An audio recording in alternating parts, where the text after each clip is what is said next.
Before we dive into the subject, how was your day yesterday? How are you feeling today? Oh my gosh, I'm on cloud nine. I got a grandson yesterday, Hudson Michael Garrett, 6 pounds, 21 inches long. What a blessing. He's beautiful. Got a text from mom this morning that the baby's doing well. They had a really good night, and she's just tired.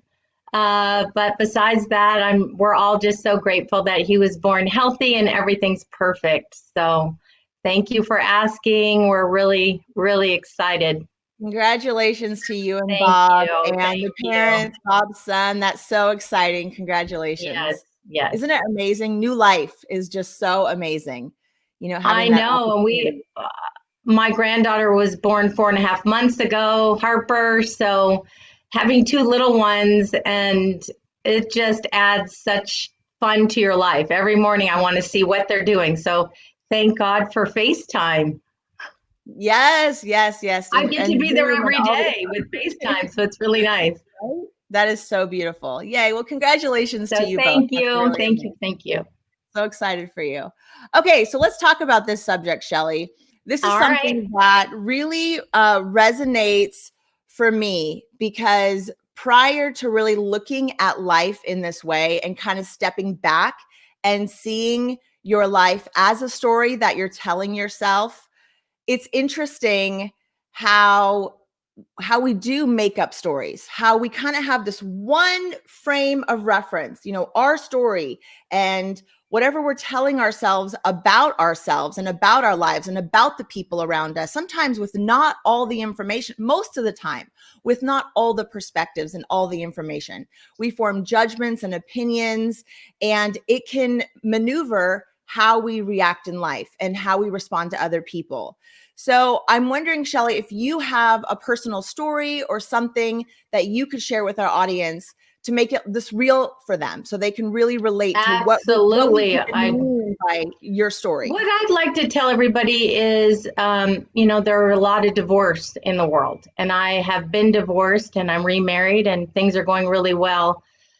But when you get to that point and you're just new in a divorce, it's a really hard time.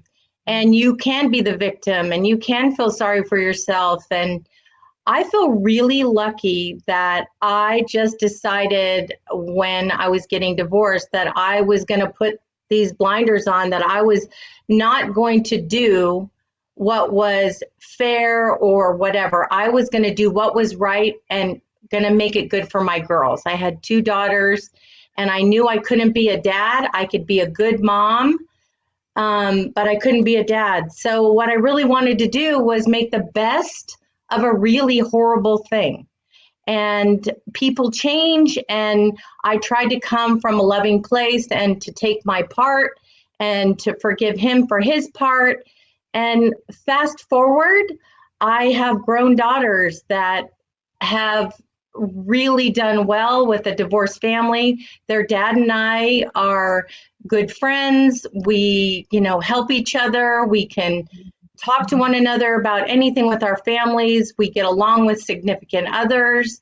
And I can say I just feel like my kid's dad is still my family, and I want nothing but greatness for him. And I feel like he feels the same way about me. So it's just something to be really proud of. How did you get there? I mean, in the beginning, when there was maybe a little bit more hurt feelings, a little bit more blame, a little bit more I'm the victim because of choices he made. I didn't bring this on. How did you shift that perspective, that story of I'm the victim, woe is me, to I'm going to make the best of this. This is now the journey I am on. How did you make that shift? I really think it was because when you cry a lot, or I remember sitting in the shower just crying so my kids wouldn't hear me. It almost makes me emotional now. um, I think just that you don't want to stay in that. It really is so crazy. This is so real that even this many years later, I think I just I think when you can be depressed or whatever, it's a choice. You can feel sorry for yourself. You can, it's just, that's such a dark place. And I'm such a person that wants to, figure it out and do the best thing. And I knew that staying in this bad place, and I had pity parties, trust me. I thought, oh, I'm good. It doesn't even matter if you're good and you're a good wife. It doesn't always work out that way. Life changes, people change. And, I just feel like forgiveness of both of us, we did the best we could with what we had. And I just think it was a process. It wasn't overnight. My kids were a huge driving force to want them. I would never say anything bad about their father. I would never tell them, different things about what's going on. I never used my kids as pawns. Like, if you don't do this, I'm not going to do that. That's why I said I stayed focused on what was right. How were my kids going to benefit?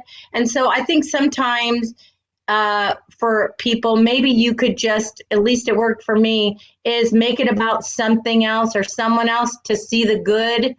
And there's nothing good about divorce.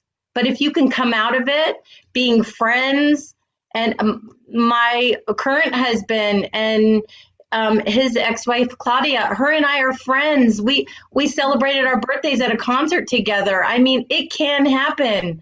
I have love for her too. So I don't know. It's crazy, but goodness brings goodness.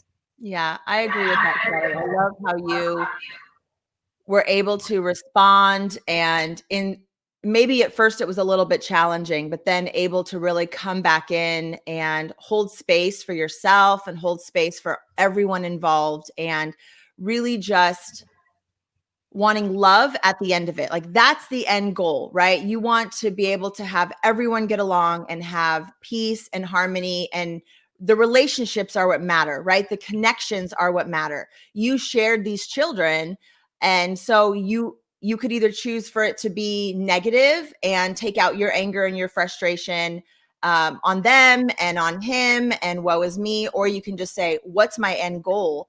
And what choices do I have to make today to be able to get there? And that sounds like that's what you did. And that's really beautiful. Thank you. And I think what happens also is that when you are a person who is willing to take your part in whatever happened, then the other person a lot of time responds in a positive way. My kid's dad and I, we were a great team. When our kids would try to, like, I'm doing this, I'm telling daddy, it didn't matter. I said, call him. No matter what, he's going to be on my side. We're your parents. Mm-hmm. And so I think that stability that we kept in line, I look at that now in life with them having their own kids and having Harper, all of that pays off. Doing the right thing, even though it's hard. I mean, I cried a lot of times, and I was sad and hurt. But you know what? You can get through it. Have your little pity parties, take your time, but get up and still stay focused on what's the right thing to do for me. I had to love me more than anything else. I did all that I did because I didn't deserve to hurt anymore. I love that, Shelly. It's really beautiful. So I hope this helps someone, I'm sure to really just try it. I'm sure it will. And how about you? For me, when I think about this, the initial story that popped up in my head was one that it was one of the biggest aha moments of my entire life.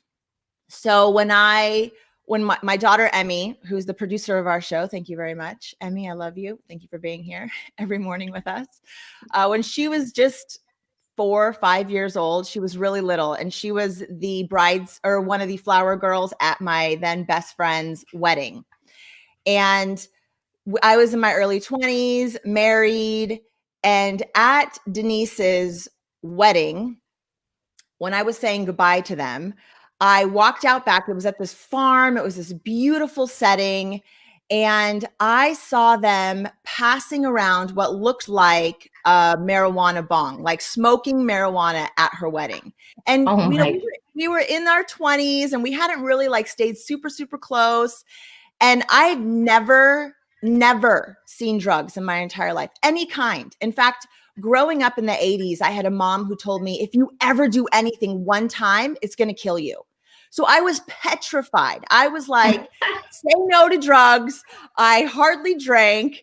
And then at that time I was Mormon, so I never drank, and I really never liked drugs. And I always thought anyone who does drugs, like something's wrong with them. I had all of these judgments around it. So I walk outside and I see this thing that I don't understand. And I was just shocked. I said goodbye as quickly as I could. I got in the car and I just started bawling my eyes out, because here was this person who I thought was my best friend doing something. Her dad was a cop in the barn next door.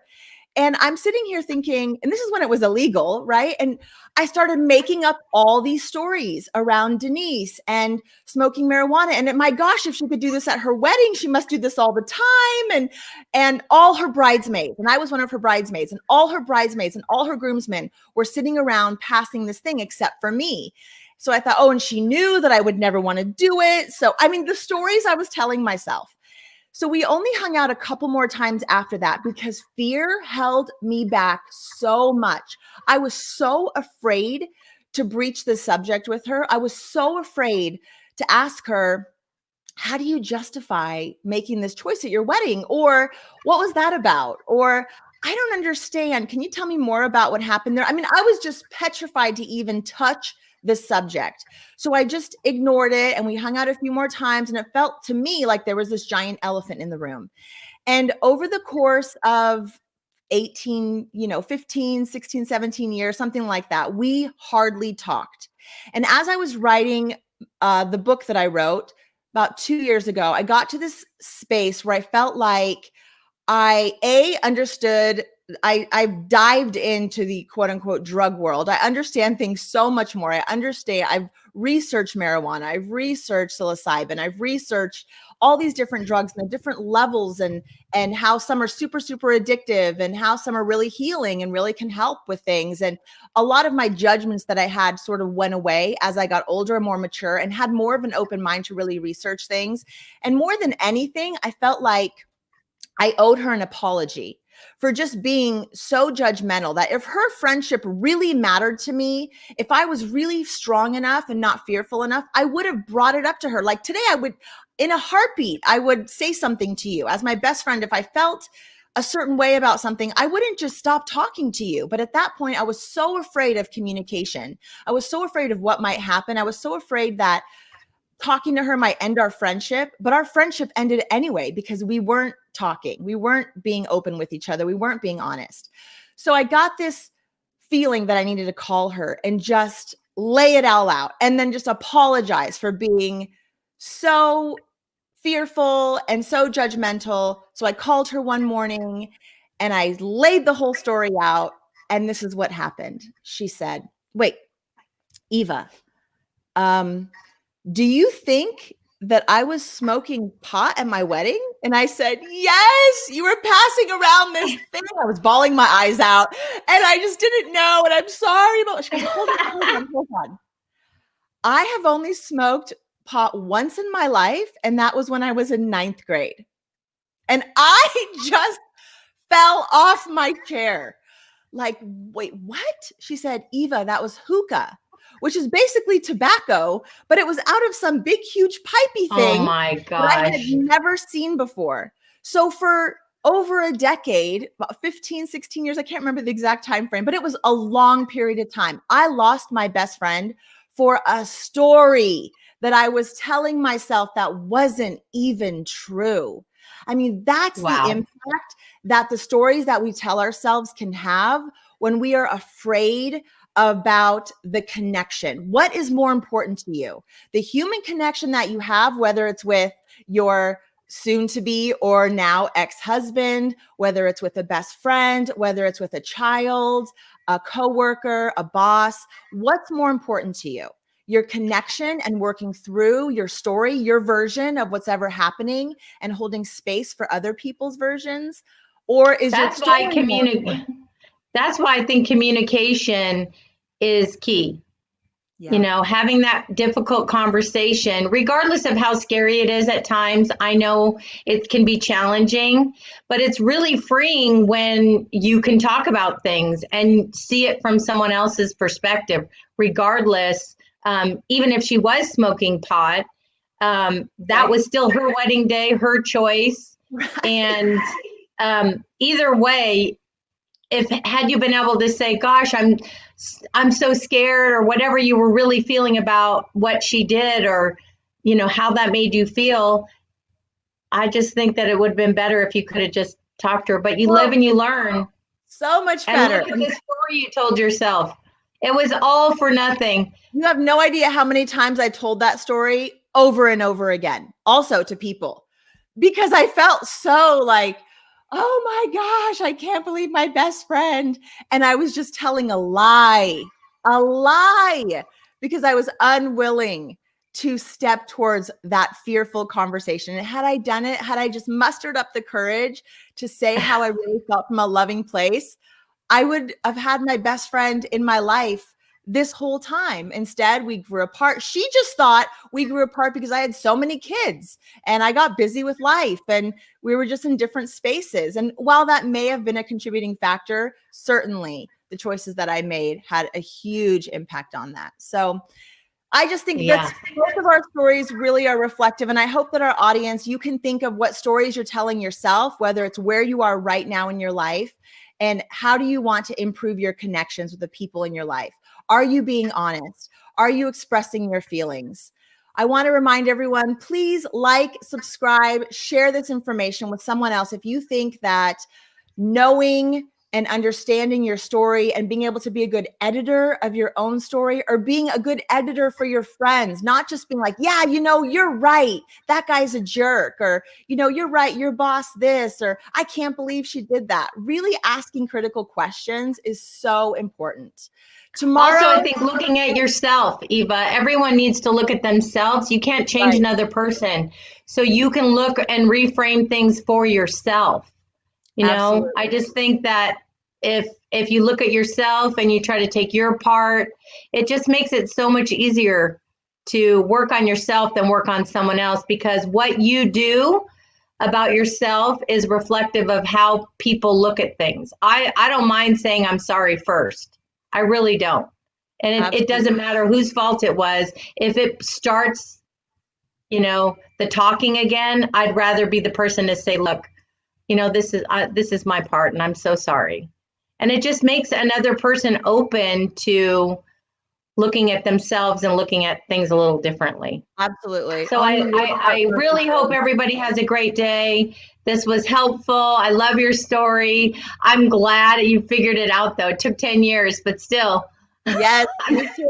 So tomorrow's question, everyone, what are activities that you can do to open up your perspective and perception? So we really want to talk about, how do you do that? How, when you're stuck in your story, how when you're stuck in your attitude and you're stuck in this like woe is me place or a negative place, how do you become more open-minded so that you can see other versions of stories, whether it's your own or someone else's? And that's what we're going to dive into tomorrow, some tools. So come back tomorrow at 8:30 Pacific Standard Time. We love you. Thank you for being a part of us. Love you. Have a great day, everybody. Have a great day, everyone.